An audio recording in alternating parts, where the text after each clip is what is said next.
안녕하세요. 원룡입니다. 이번 영상은 2024년 올해 바뀌는 청약 제도에 대해서 설명드리도록 하겠습니다. 영상은 총 2개로 나눌 거고요. 그 중에 첫 번째 영상입니다. 제가 이런 영상을 찍는 것은 처음인데 사실 청약 제도가 매년 몇 번씩 바뀌어 왔거든요. 이전 정부에서는 더 많이 바뀌었다고 하면 이번 정부에서는 그나마 덜 바뀌는 수준입니다. 그래도 업데이트된 상황을 정확히 인지하고 바뀌는 상황에 청약통장 가점 계산이나 활용법 등등을 잘 알아두셔야 써먹을 수 있기 때문에 제가 이렇게 이슈가 있을 때마다 영상을 통해서 설명드리도록 하겠습니다. 작년 12월 달에 보도자료가 국토부에서 나왔습니다. 청약통장 배우자 보유기간을 합산한다는 내용이고 세부 내용으로는 이렇게 1번, 2번, 3번으로 나눠져 있습니다.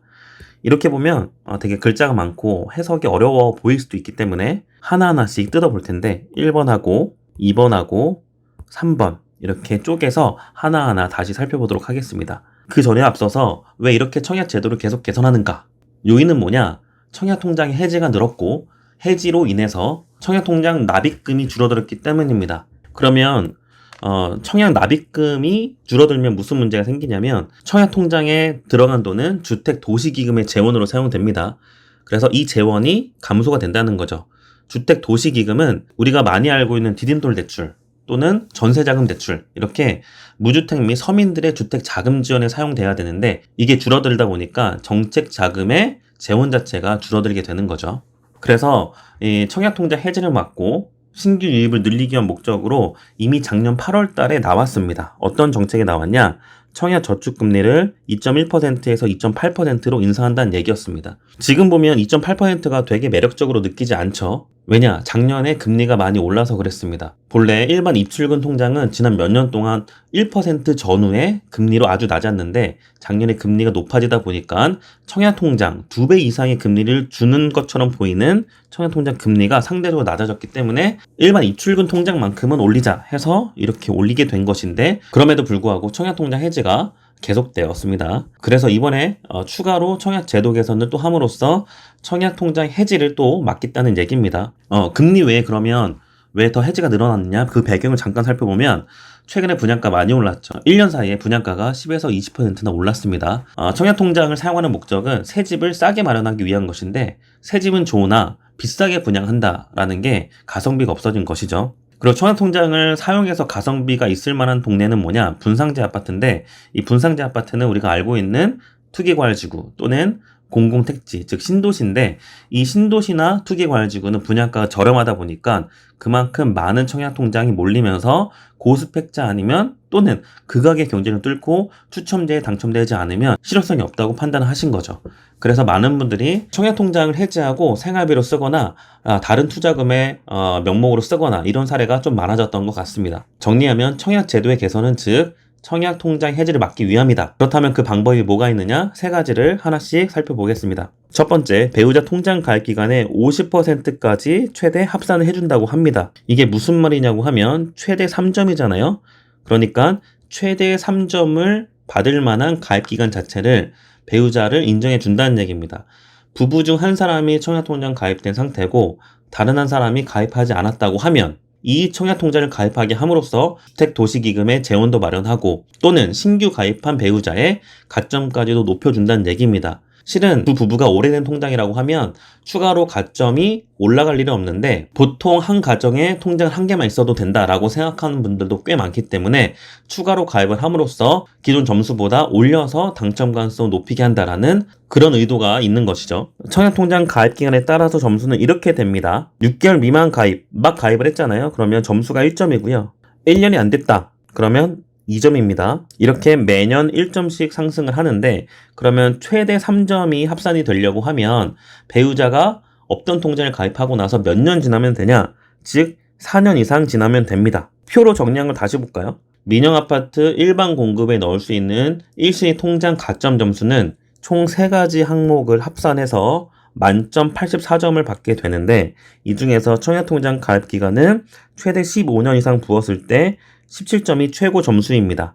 그래서 오래된 통장을 갖고 계신 이미 두 부부가 가입된 통장은 더 이상 추가되는 점수가 이번 정책으로 없게 되지만 부부 중 한 사람만 갖고 있을 때 다른 배우자가 추가로 청약통장을 가입하게 되면 4년 지나게 됐을 경우 6점, 여기에 50%인 3점을 추가로 가져가게 된다는 얘기인 거죠. 이게 하나 이번 청약 제도에서 바뀐 점이다. 그럼 문제는 뭐냐? 기존에 이미 두 부부가 4년 이상 가입된 상태라고 하면 추가 점수가 없기 때문에 그러면 계속 지금부터 점수가 1점, 2점, 3점 쌓이신 분들 때문에 나중에 평균 가점 커트라인이 상대적으로 높아지게 되는 그런 부작용도 있게 되겠죠. 다음은 두 번째 내용입니다. 민연주택 일반 공급 가점제에서 동점자가 발생하면 현재는 추첨으로 당첨자를 결정했으나 앞으로는 장기 가입자를 우대한다는 내용입니다. 이게 무슨 얘기냐? 앞서서 잠깐 봤던 내용 볼게요. 지금 강남권 청약을 기다리시는 분들 또는 오랫동안 무주택을 유지하면서 2기 신도시 남은 물량 또는 3기 신도시까지 기다리는 분들은 고점 통장이 69점에서 멈춥니다. 다시 말하면 4인 가족의 최대 점수는 69점이 맥스입니다. 더 이상 올라갈 수가 없어요. 왜냐? 무주택 기간 32점이란 맥시멈 점수는 15년 이상 무주택 유지하게 되면 16년이든 30년이든 40년 무주택 유지한 거 동일하게 다 32점을 가져가시고 부양가족, 4인 가족일 경우 본인 청약자 빼고 나머지 3명을 부양가족으로 인정받아서 20점이니까 32점 더하기 20점 더하기 청약통장 가입기간 최대 점수 17점을 더하게 되면 69점입니다. 그래서 4인 가족 최대 점수는 69점이고 3인 가족 최대 점수는 64점입니다. 부양가족 한 사람당 5점씩 늘어나고 빠지다 보니까 5점으로 결정이 되는 거고 여기서 강남권 청약이나 아주 고점자가 당첨되는 경우는 70점이 넘어가야 돼요. 그러면 이 70점이라는 점수는 몇인 가족 최소 돼야 되냐? 5인 가족은 돼야 됩니다. 다자녀 가정이나 아니면 부모님을 모시고 사는 가정은 70점이 넘어갈 수가 있는 거죠. 그래서 가점이 중요하다, 1, 2점이 중요하다는 내용이 이 가점표를 통해서도 해석이 되는 겁니다. 그런데 문제는 69점, 4인 가족의 최대 점수의 커트라인 경우 동점자 선정 방법은 지금까지 추첨을 했지만 앞으로 바뀌는 것은 조금 더 합리적으로 더 오래된 가입 통장을 당첨자로 결정한다는 내용입니다. 조금 더 합리적으로 바뀐 것은 아주 저는 좋은 내용이라고 봐요. 마지막 세 번째, 미성년 가입 기간을 인정 2년에서 5년을 확대한다 라는 겁니다. 이게 무슨 얘기냐면 우리나라 아파트 공급 시장에서 1순위 청약 조건이 뭐냐? 만 19세 이상의 성년자예요. 만 19세라고 하면 지금까지는 미성년자 가입 기간을 2년 해줬다. 즉 17세 가입을 했다고 하면 성년자가 됐을 때 처음 청약을 할 수 있잖아요. 이 2년을 보존해 준다는 내용. 2년 가입 기간에 대한 점수는 몇 점이죠? 4점입니다. 만약에 만 19세 성년자가 청약을 할 경우 이분의 가점은 몇 점이냐면 무주택 기간은 없어요.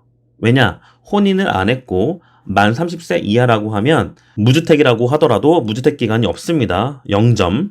부양가족 점수는 보통 5점입니다. 왜냐? 본인이 부모님을 보통 부양하지 않고 대부분의 경우 그래서 세대원 자격으로 만 19세가 막 된 성년자가 청약을 하면 부양가족 점수는 0명으로 5점을 갖게 됩니다. 마지막 청약통장 가입기간 어렸을 때부터 가입하거나 만 17세부터 가입한 경우에도 최대 인정기간을 2년 즉 4점을 주기 때문에 4점을 더하게 되면 성년이 된 19세의 청약자의 점수는 9점. 이게 이제는 5년으로 확대된다는 얘기인 거죠. 1년당 1점이 올라가니까 갓 19세가 된 사람이 청약을 할 때는 기존 9점에서 3년 차이를 더하다 보니까 3점을 더해서 12점으로 청약을 할 수 있게 되는 거죠.